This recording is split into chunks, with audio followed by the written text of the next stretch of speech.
कभी कभी ऐसा होता है ना कि हम किसी बड़े बदलाव की दहलीज पर खड़े होते हैं, लेकिन आगे बढ़ने में एक हिचकिचाहट होती है। हम अक्सर खुद को यही यकीन दिलाते हैं कि अभी शुरू करने के लिए थोड़ी और तैयारी की जरूरत है।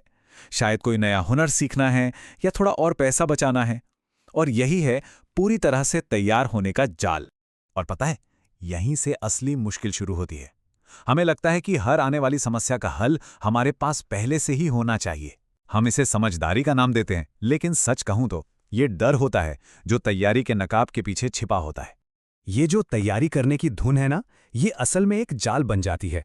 हम भविष्य को काबू में करने की इतनी कोशिश करते हैं कि इस चक्कर में हम आज में कुछ कर ही नहीं पाते। हम वहीं के वहीं बस तैयारी करते रह जाते हैं। चलिए इस पूरी बात को ना एक कहानी से समझते हैं। ये कहानी है इयॉन नाम के एक नौजवान की। उसके सपने बड़े थे। वो पहाड़ों के उस पार बसे एक सुनहरे शहर को देखना चाहता था। लेकिन इयॉन के साथ एक बात थी। वो बहुत ही ज्यादा सावधान किस्म का इंसान था।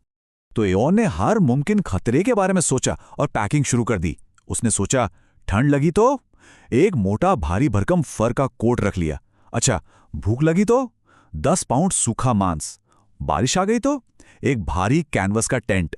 और हां, जंगली जानवर, उनके लिए एक भारी लोहे की तलवार। हर एक डर के साथ उसका बैग और ज्यादा भारी होता चला गया। लेकिन रुकिए, बात यहीं खत्म नहीं हुई।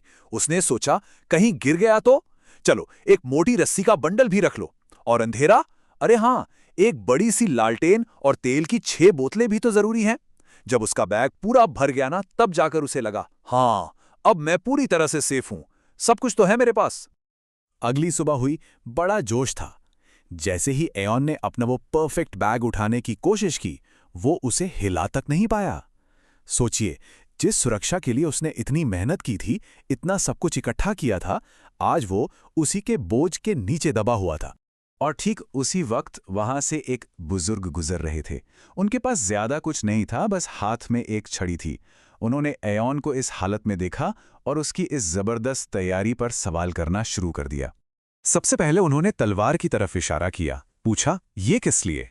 एयॉन ने बड़े गर्व से कहा, अरे ये तो भेड़ियों के लिए है। तो उस बुजुर्ग ने बस एक छोटा सा सवाल पूछा, अच्छा, क्या आज कोई भेड़िया दिखा है? और एयॉन के पास कोई जवाब नहीं था। वो एक ऐसे दुश्मन का बोझ ढो रहा था जो वहां था ही नहीं। फिर उनकी नजर उस भारी भरकम टेंट पर पड़ी। और ये? एयॉन बोला, ये तूफान से बचने के लिए। बुजुर्ग ने ऊपर एकदम साफ नीले आसमान की तरफ इशारा किया और पूछा, क्या अभी बारिश हो रही है? देखिए, तूफान तो सिर्फ एयॉन के दिमाग में था, लेकिन उसका वजन, वो तो बिल्कुल असली था। अब बारी आई उस मोटे कोट की। एयॉन ने सफाई दी, पहाड़ की चोटी पर बहुत ठंड होती है। बुजुर्ग ने उसे समझाया, बिल्कुल होती है, लेकिन तुम वहां पहुंचोगे तो कई दिनों में ना, अभी इस चिलचिलाती गर्मी में ये कोट तुम्हें बेहोशी कर देगा।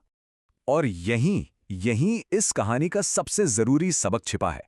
बुजुर्ग ने एयॉन को जो बताया वो बहुत गहरा था। उन्होंने कहा, तुम तैयारी नहीं कर रहे हो, तुम भविष्यवाणी करने की कोशिश कर रहे हो। मतलब तुम हर उस बुरी चीज के लिए तैयार हो रहे हो जो हो सकती है। और इतना सारा बोझ उठाना किसी के लिए भी मुमकिन नहीं है। तो ये तो थी एयॉन की कहानी।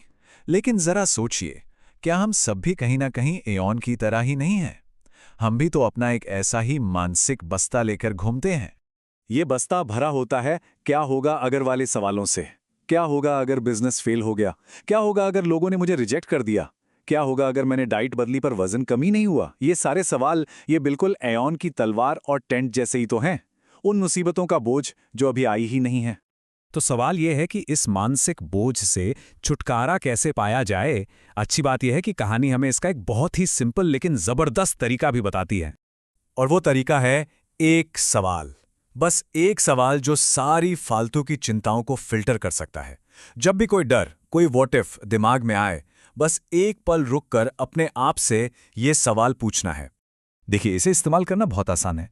अगर उस सवाल का जवाब नहीं है, मतलब वो समस्या अभी इसी वक्त सामने नहीं है, तो फिर उसकी चिंता क्यों करनी? उसे बस एक भारी पत्थर की तरह वहीं नीचे रख दीजिए। उसे ढोने की कोई जरूरत नहीं है। अपना पूरा फोकस, अपनी पूरी एनर्जी सिर्फ आज के कामों पर, अगले 24 घंटों पर लगाइए। और सबसे जरूरी बात, अपने फ्यूचर सेल्फ पर भरोसा कीजिए।